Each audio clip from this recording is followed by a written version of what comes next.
Hi అండి, అందరికీ good morning. అందరికీ మకర సంక్రాంతి శుభాకాంక్షలు. మనం ఈ సంక్రాంతికి పిండి వంటలు చేసుకొని బాగా తినింటాం. మీరు తిన్నారు కదా, నేనైతే తిన్నానండి. అలా మనం ఎక్కువ క్యాలరీస్ తీసుకున్నప్పుడు మనము ఫైబర్ యాడ్ చేసుకోవటం వల్ల మన తిన్న క్యాలరీస్ని అది అనేది బర్న్ చేస్తుంది అనమాట. అప్పుడు మనము వెయిట్ అనేది గెయిన్ కామన్నమాట. ఎలా అంటే మీరు ఫస్ట్ ఒక్క స్పూను ఫైబర్ తీసుకోండి. తర్వాత చూడండి, ఎఫ్రెష్ వచ్చేసి 2 స్పూన్ తీసుకోవాలి. చూసారా అసలు ప్యాకింగ్ ఎలా ఉంటుందంటే, కంపెనీ నుంచి వచ్చిన ప్రోడక్ట్లో అసలు అసలు అమేజింగ్ అండి. చూసారా ఏ డబ్బాలో ఆ స్పూన్ అనేది ఇస్తారు.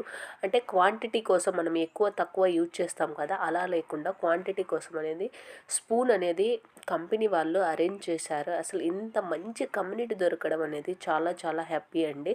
దాంతోపాటు నేను 24 హైడ్రేట్ వేసానండి. ఇలా మార్నింగ్ ఎఫ్రెష్, ఈవినింగ్ ఎఫ్రెష్, షేక్లో ఫైబర్ వేసుకోవటం వల్ల మనము సంక్రాంతికి తిన్న క్యాలరీస్ అనేది బర్న్ చేస్తుంది. ఎవరికైనా హెర్బల్ లైఫ్ న్యూట్రిషన్ కావాలి అనుకుంటే కాల్ చేయండి. అందరికీ మకర సంక్రాంతి శుభాకాంక్షలు. నేను పోయిన సంక్రాంతికి 94 కిలోలు ఉన్నాను. ఈ సంక్రాంతికి 64 ఉన్నాను. మీరు కూడా నాలాగే వెయిట్ లాస్ కావాలి అనుకుంటే మీరు తప్పకుండా కాంటాక్ట్ కండి.